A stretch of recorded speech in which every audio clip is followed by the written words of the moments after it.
Welcome to the Ernie Chambers Show.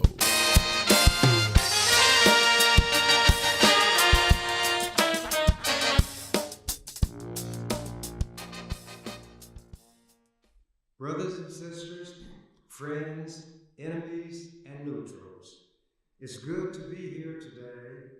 There are a lot of people who are not here, who was here the last time I was here, and many of them are found in Gaza, where the Israelis conducted an airstrike and killed dozens and dozens and dozens of people, with more than half of them being women and children.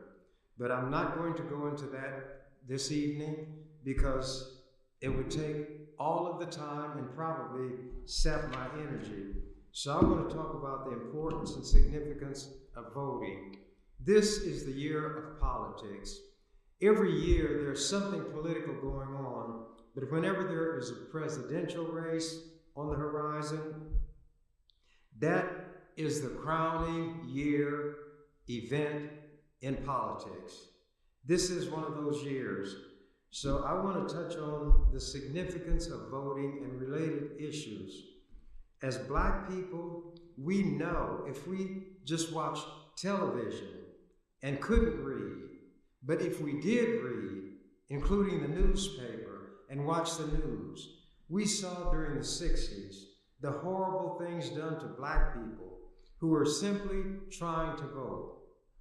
Water hoses that firefighters used to put fires out in big buildings were turned on our people, whether they were old men, old women, teenagers, and younger. Sometimes people would be sent rolling down the street. The jet of water was so strong. Tear gas was used. Dogs, police dogs, were set up on our children, trying to get the simple things that a person in a society that is supposed to be civilized would take for granted. You couldn't eat at a lunch counter. You certainly couldn't live in a neighborhood if there were white people there. You couldn't get a decent job, and Lord help you if you tried to vote.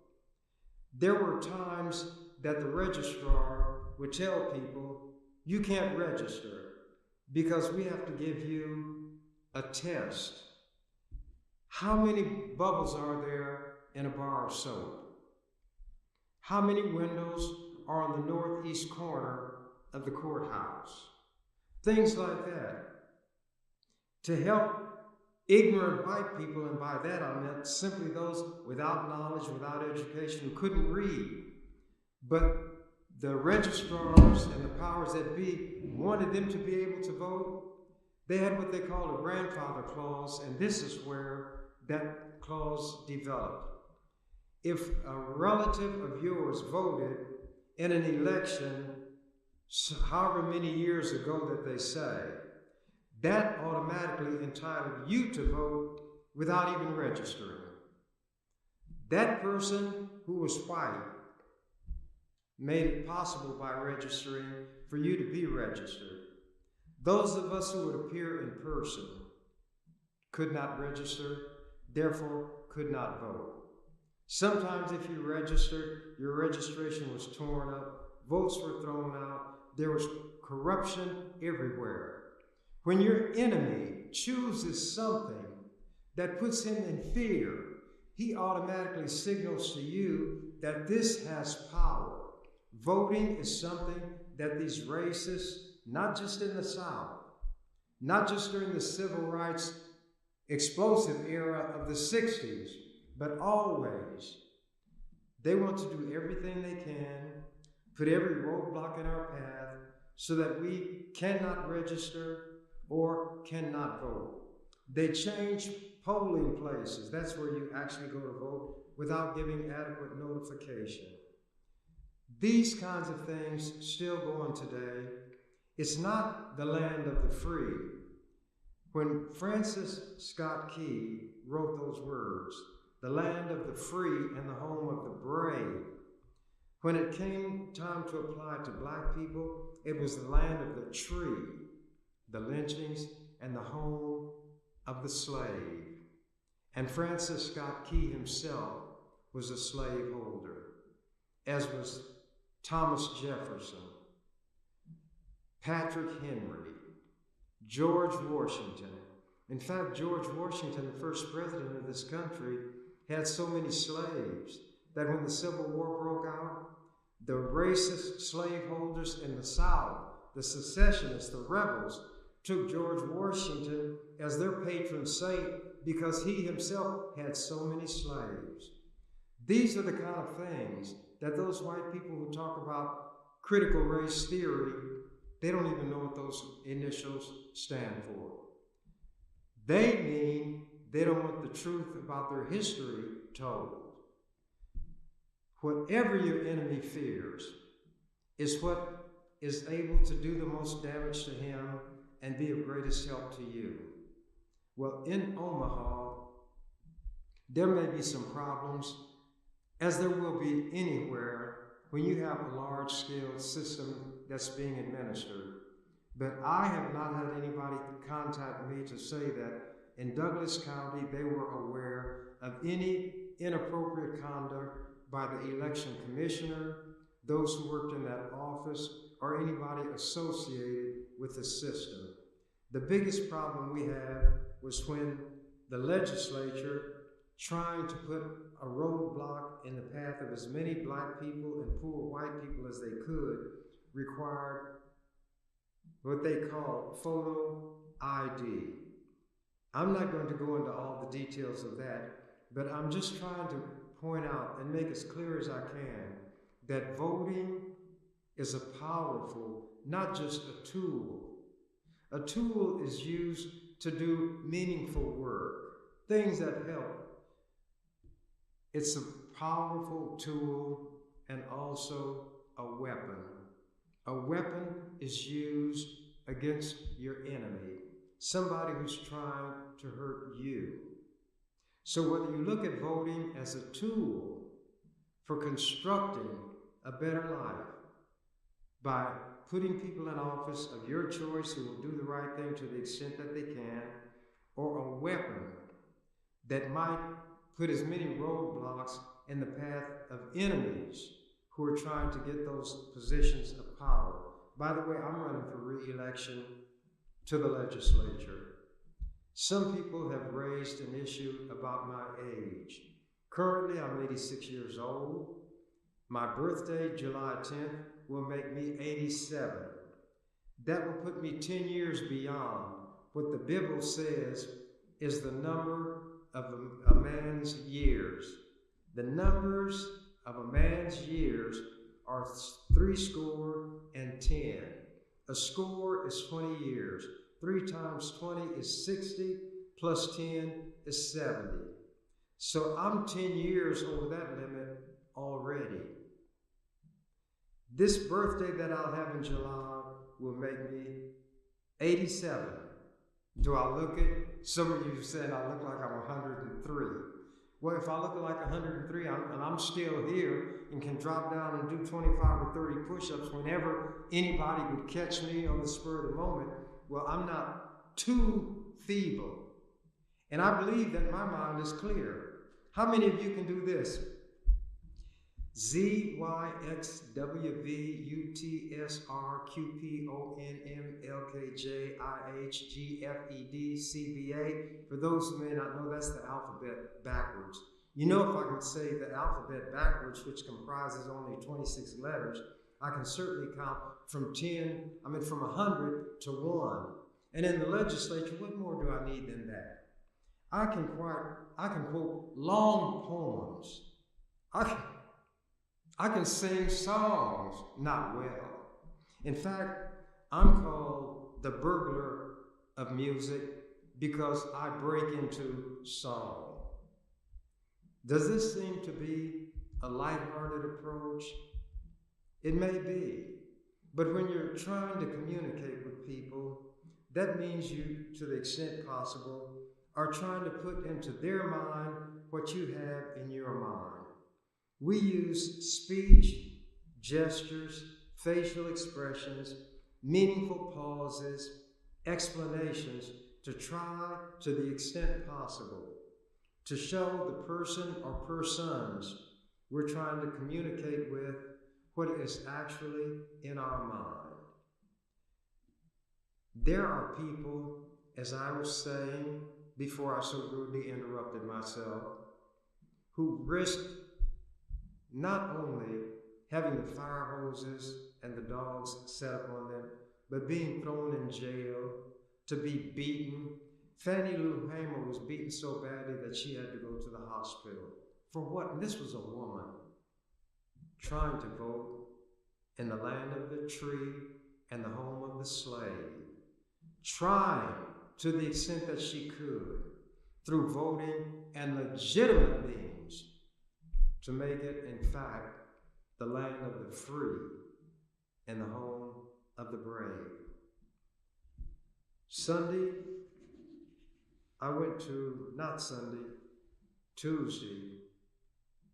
I went to a memorial for Carol Woods Harris. I don't go to funerals. Jesus said, let the dead bury the dead. Memorials, on the other hand, are designed to commemorate what a person has done, what makes them meaningful, and those kind of things. It does not have to do with death, although death is the occasion that brings people together for it. I'm going to read an excerpt from an article that appeared in Saturday's World Herald. Now, black people, before I came along, could not get on the school board, the city council, or the county board. Those elections are what are known as at large. Everybody would vote. Well, black people don't have enough votes in Omaha to put somebody on the school board or the city council. Certainly not enough to put somebody on the county board when our relatively few votes and a much greater number of white people's votes. Carol Woods Harris was what I call not only Carol Woods Harris, but Brenda Council, the county board member. If he's watching, I hope he thinks that I couldn't recall his name, but before I get through, I'm going to tell you who I mean. The headline in this article from Saturday, Carol Woods Harris, 84. Service set for pioneer in business and politics. Carol Woods Harris, a pioneering community and political leader who helped pave the way to leadership for younger generations of black people and women, will be celebrated at an Omaha service Tuesday. Woods Harris was the first black person elected to the Douglas County Board and served 3 terms. She also was elected to the Nebraska State Board of Education. Woods Harris died in April in North Carolina, where she had gone to live near family after her second retirement in Omaha. She was 84. The Omaha Memorial Service will be at 11 a.m. Tuesday at Clare Memorial United Methodist Church, 5544 Ames Avenue. Woods Harris is remembered in Omaha for not only being a pioneer as a black woman in politics, but also as a mentor to others. She was always open to mentorship, said Douglas County Board member Chris Rogers, who was elected to Woods Harris's former District 3 seat in 2004. Woods Harris, a Democrat, won election to the Douglas County Board in 1992, the first year of elections for the board by district, and that was a bill that I fought tooth and nail for in the legislature. People often ask me, what'd you do while you were in the legislature? I got district elections for the county board, for the city council, for the school board, and a lot of people in Omaha and Nebraska don't read the newspapers.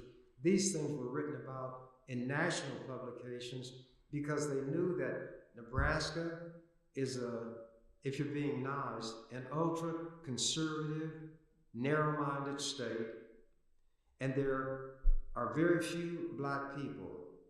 to have one black person in a legislature of 49, one against 48, and could get legislation such as this, district elections for the city governing board, the county governing board, and the county would be the Douglas County Board, and the school board. We had no way to consistently get anybody in those positions. That's just one of the areas where I operated.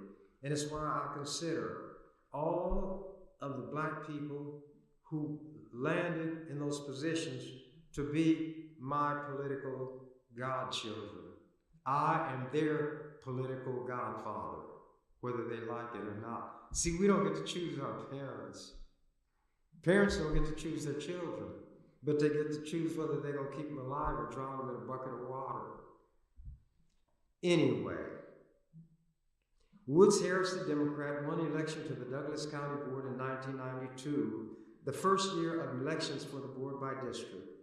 She won re-election twice. She represented District 3, which includes Northeast Omaha, for 12 years, including 2 stints as board chair and 2 stints as vice chair.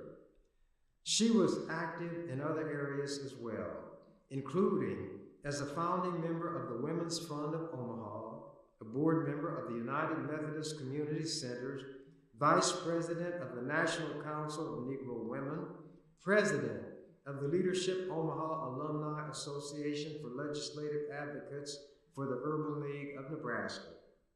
Rogers once described her as a velvet hammer. That is one of the most dynamic descriptions I've ever heard in my life. Chris Rogers said this. I want him to get his credit while he's alive.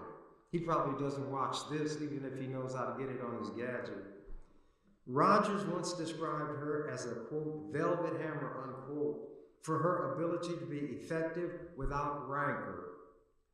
Quote, I never saw her get loud, unquote, he said this week. Quote, I never saw her expression exchange like she was mad or frustrated or anything. But before you knew it, velvetly, it would be done. End of the quote. Woods Harris won election to the Nebraska State Board of Education in 2004. She retired from politics in 2008 and moved to Tega Cay, South Carolina. That shows what voting can do. A person of that ability was put in a position to make use of it. And the thing about black representatives, and it may not be the case in every instance, will look not just at the constituency that put them in office. What I tell people, I'm not going to go into that.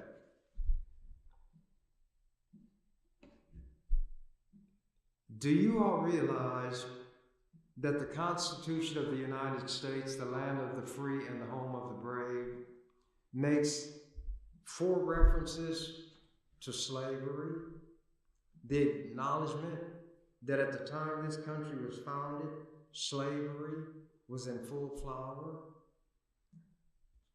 I told you that Francis Scott Key wrote the words to what became the national anthem. There was a battle in Louisiana, Fort McHenry, and it was going roughly. They were fighting the British. And then when daylight came, the flag was there, so he said, oh, say can you see, by the dawn's early light, what so proudly we hailed at the twilight's last gleaming, whose broad stripes and bright stars, through the perilous night, or however it goes. I'm not too good at it. But anyway, he wrote the words, but he was not a lyricist. He was not musically inclined. So guess where the melody that is almost unsingable came from? There was a Greek god named Anacreon. He was the god of liquor, wine, and carousing. The English people composed this song to Anacreon in heaven. And here is the melody of that song rendered in part by the burglar of music who breaks into song. Da da da da da da da da da da da da da da da.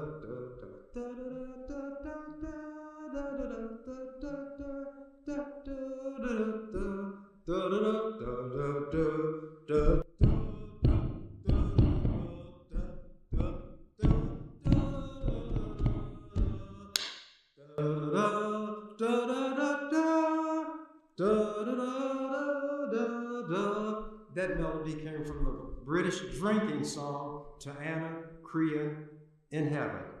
So a slaveholder wrote the lyrics, the melody from an English drinking song, and it gives you an idea of the peasant-like origins of the United States. And for those white people who know a little of the history, you can see why they don't want it taught in the public schools. They say that it makes little white children feel guilty. Well, if the truth makes them feel guilty, something is wrong with the way you put the truth. Because the Bible says, you shall know the truth, and the truth shall set you free. But they don't believe the Bible like everything else. They use it when it's convenient, but then they use it as a weapon. Let me get into these bits from the Constitution. First, I'm going to read the preamble. That is a brief statement that precedes the contents of a document, and it lays out a description of what the document is going to be about. A summary, in a way, if you will. We, the people of the United States, in order to form a more perfect union, establish justice, ensure domestic tranquility, provide for the common defense, promote the general welfare, and secure the blessings of liberty to ourselves and our posterity, that means descendants, do ordain and establish this Constitution for the United States of America. Now, here is something about grammar. In order to establish a more perfect, the word perfect means without flaw, no defect. Perfect is the word used to describe that which cannot be improved. But the American forefathers, as they call them, were not too hot on grammar, just like they were not too hot on morality. So they said to form a more perfect union. Something cannot be more perfect. Either it's perfect or it's imperfect. Once it's perfect, it's without flaw. Look it up in your dictionary.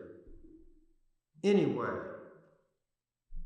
white people say my problem is that I read and I understand words and I can string words together into complete sentences.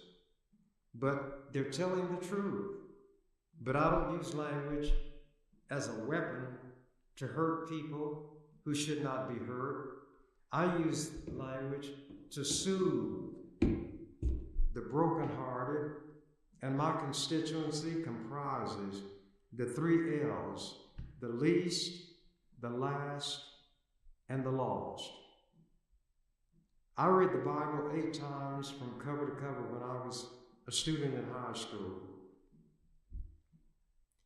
And although I think there's a lot of nonsense in it, I think there are contradictions in it.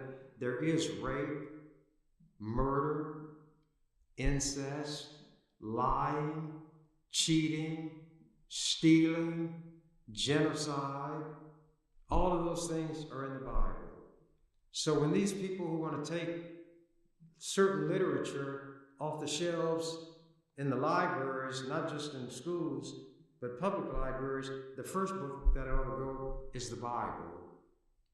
It's full of nonsense.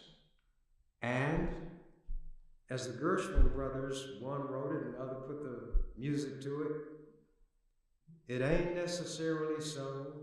It ain't necessarily so. The things that you're liable to read in the Bible, they ain't necessarily so. But anyway, I've said this before and I'm going to say it again. When there were 2 children on the earth and their parents, a total of 4 people, Adam and Eve, Cain and Abel. Cain killed his brother Abel. God's voice was walking in the garden. They lived in the Garden of Eden, not the Garden of Apartments, as far as I know. It's not written in the Bible that way. He said, "Where's your brother?" And I'm paraphrasing. Cain got a look of a snarl on his face, and he said, "Am I my brother's keeper?" God didn't answer. Cain didn't answer. But during those high school days, childlike mind, I gave an answer. In the Bible it said, of one blood, God made all nations of mankind. So that meant there's a common ancestry for all human beings. There's a guy named John Donne, an English poet, who talked about various things, and in one of his poems he said something to the effect, "No man is an island entire unto itself. Each is a part of the main."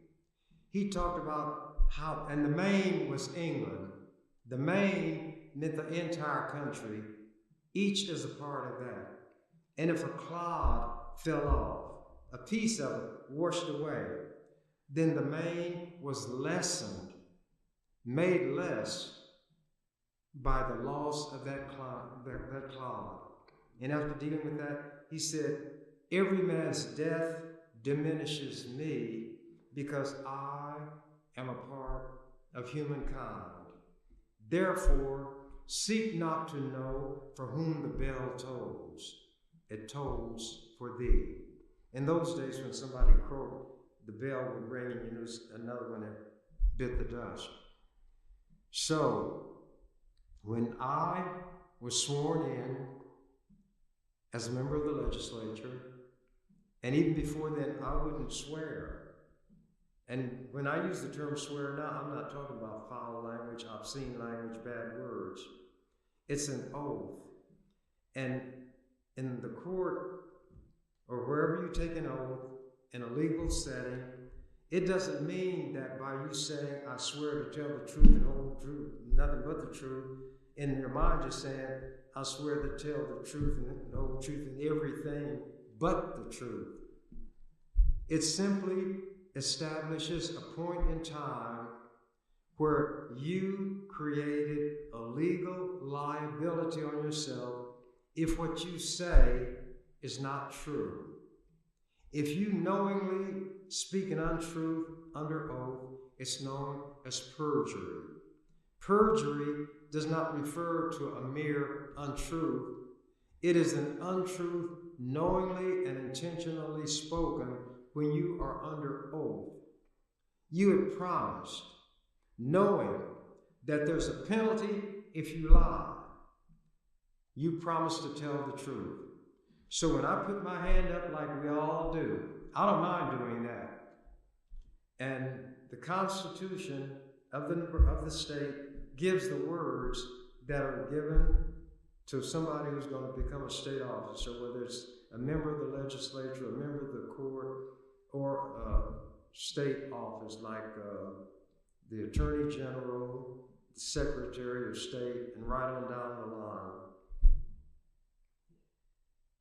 The substance of the oath is that you'll do the job to the best of your ability. And then there are other words that you use as fillers. Well, because in the early days of this country, there were people whose religion, and they wouldn't swear based on what the Bible itself said. I'm paraphrasing now. Swear not by God, for that is his throne. Swear not by Jerusalem, for that is his footstool. swear not by thy head, for you cannot make one hair white or black. Swear not at all. Let your yea be yea, your nay be nay. Anything more or other than this comes of evil. So, when the country that you all call the United States of America came into being, they did administer oaths.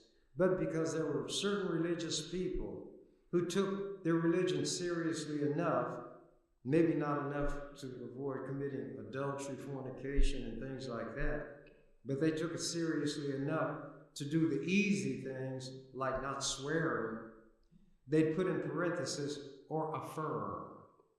And that word affirm spared you from taking an oath, swearing. You took the oath, but you did not swear. Yours was an affirmation, but it carried the same legal consequences. If in that situation, which otherwise would require the taking of an oath, you gave an affirmation and you knowingly, intentionally lied at the time you took it, then there can be legal consequences. If you are a member of the legislature or one of these other offices and you lie, then you're not going to go to prison for simply telling that lie. All politicians are presumed to be liars. But when I gave my affirmation, I meant it, and I did it without what is called reservation. That means you say certain words, but you leave unspoken the notion in your mind that I'm not going to do all of that. I'll go this far, no farther. When you hold back on it, that's a legal reservation, mental reservation. My intent, because I promised people when I first ran for the office, I was going to do the best I could to carry out the duties of that office, which meant to help everybody that I could who needed help, regardless of race, creed, color, religion, sexual orientation, anything born of a man and woman is a human being. And since of one blood, God made all the nations of the worlds of men, then everybody born is my brother and my sister. And whereas Cain did not give an answer when God said, "Where's thy brother?" Cain answered with a question, "Am I my brother's keeper?" So I answered it. To the extent possible, I am my brother and my sister's keeper. And to the extent that I could, I kept that affirmation. I have people calling me to this day, lamenting the fact that I'm not in the legislature. White people who say, and I've got letters to this effect, I called my senator, he or she would not even take my call. I wrote, I got no response. I contacted you, and you got something done. That was not to make me a hero. It simply made me true to myself. I don't do things to impress anybody. I have an internal governor. You all call it a conscience.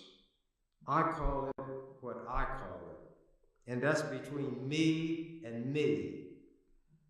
Now, that one inside of me is I let people know I have one true friend, and I give him a male gender because I'm male. He is deep down inside of me. He knows me. He knows everything I do. He sees everything I do. He knows everything I say. Maybe I can fool all of the people. Lincoln said you can fool all of the people some of the time. You can fool some people all of the time, but you can't fool all people all of the time. Well, Trump has fooled his people all of the time and continues to do so. But nevertheless, this one inside of me will not let me rest if I have not done what I have voluntarily obliged myself to do. But when that one inside of me says, "Well done," that's when I can lay my head on the pillow at night and sleep the sleep of the just. And that is how I live. That's how I direct my life. And I don't tell anybody they have to do as I do because they have their internal, whatever they call it, as I have mine. But I never give up. I trust my own judgment.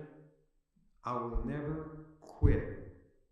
And whereas to try to get somewhat poetic, I may fly in the upper regions of the air and soar like an eagle, but I never lose the purposeful swoop of the falcon.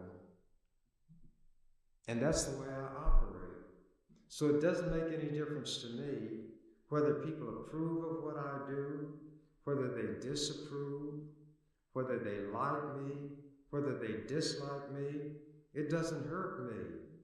I have one that I must please, and I know right from wrong. I cannot do like some people and fool myself. At any rate, this Constitution that I started talking about makes 4 direct mentions and references to slavery. But you should start with the Declaration of Independence because it was put together prior to the Constitution. This Declaration of Independence meant that these colonists were going to break away from England.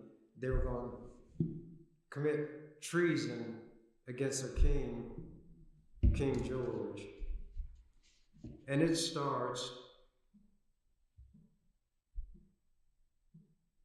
we the people of the United States of America, in order to form a more perfect union, do establish and ordain this Constitution. That's where they end the Constitution. But the Declaration of Independence is different. And it talks about why these colonists are going to break away from the king. And I'm not going to go through all of that. But it starts by saying, we hold these truths. These are truths to be self-evident. That means when you say it, it defines itself. We hold these truths to be self-evident that all men are created equal, endowed by their Creator with certain inalienable rights. That means you can't give them up yourself even if you want to, because as a human being, there are certain things that attach to you and you cannot do away with them even if you try. Even if you conduct yourself in a certain way, you still remain a human being.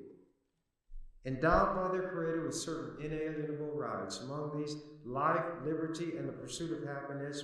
To procure these rights, governments are instituted among men, deriving their just powers from the consent of the governed. Notice they say men, not women.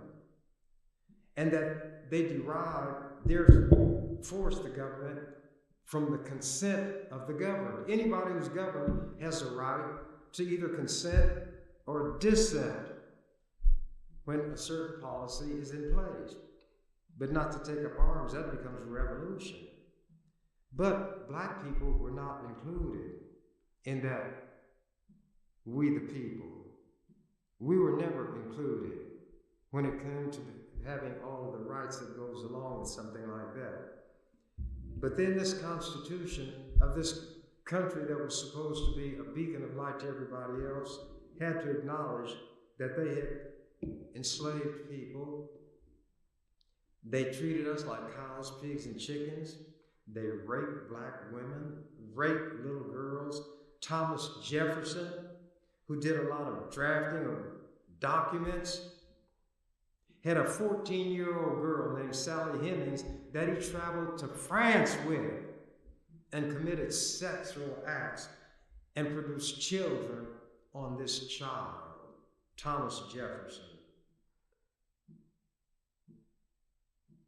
And they sold us like cows, pigs, and chickens.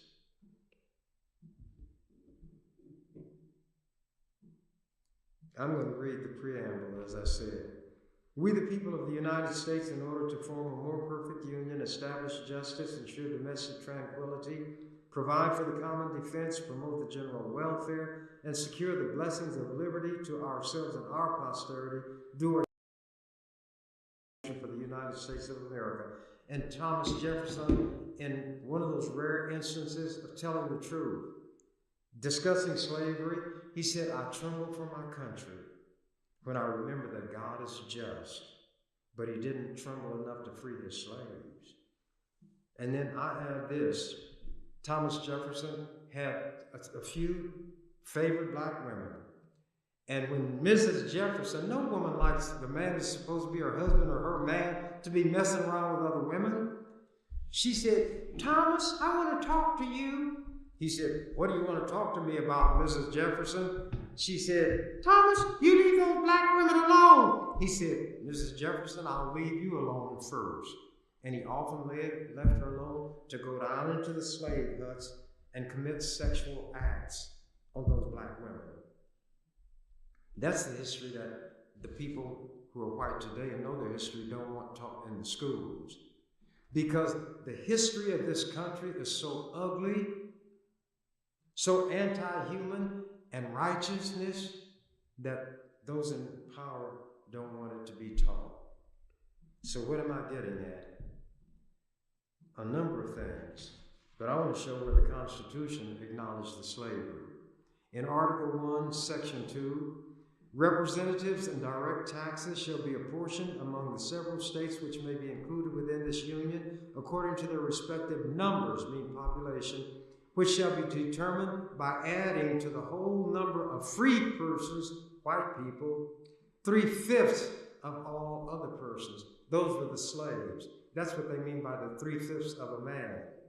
3/5 of the slaves would give the southern slaveholders additional power in the federal government, even though those 3/5 have no rights whatsoever, are not even treated as human beings.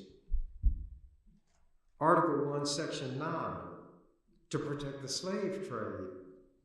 The migration or importation of such persons as any of the states now existing shall think proper to admit shall not be prohibited by the Congress prior to the year 1808. They protected the slave trade while talking about creating a free society for 20 years. Congress could not amend the Constitution to prohibit slavery during that time. Article 4, Section 2. No person held to the service of labor in one state, meaning a slave, they won't put the word slave, held to service or labor in one state under the laws of that state, escaping into another, shall in consequence of any law or regulation therein be discharged from such service or labor. In other words, whatever is said by the law in that state, if the slave gets there, that law will not remove his status as a slave, but he shall be delivered up on claim of the party to whom such services or labor may be due. It means that a slave who had the ingenuity and wherewithal to escape to what they call a free slave would be caught and had to be returned to slavery in the land of the free and the home of the brave. Article 5, when the Constitution is discussed in terms of being amended. No amendment which may be made prior to the year 1808 shall in any manner affect the first and fourth clauses in the 9th section of this article, and those dealt with slavery. The slave trade was protected for 20 years, and if a slave escaped, that person had to be, if it was captured, had to be returned to slavery. Now my time is just about up. So I'm going to indicate that when people fear the vote, fear those who vote, it lets you know what is the strongest weapon you have at your disposal to fight your enemy. Black people, I'm talking to you especially. Register and vote.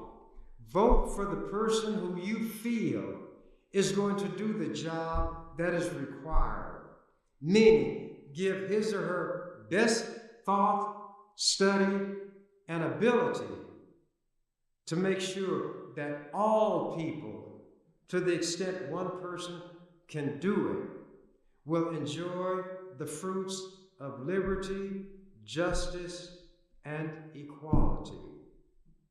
This subject is so vast. College courses that run for years are offered. I had to do it in an hour, and I couldn't do it all. And maybe I didn't even do it well.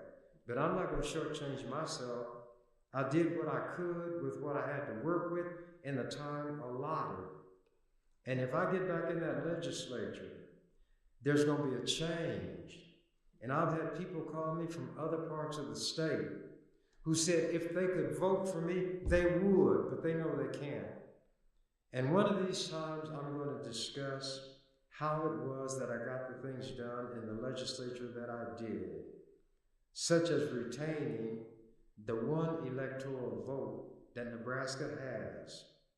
And when I kept it and Biden won, national media said that that one vote could deliver the presidency to Joe Biden if he did not win Pennsylvania, and it was put there by the only black member of the Nebraska legislature.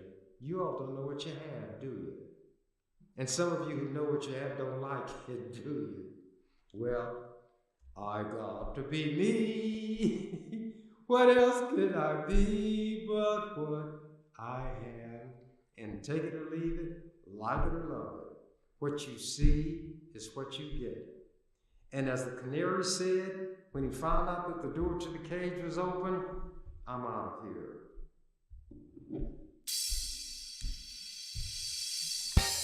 You've been watching The Ernie Chambers Show. If you'd like to leave suggestions, email us at ewcfacts@gmail.com. That's ewcfacts@gmail.com. This is an EWC Communications production.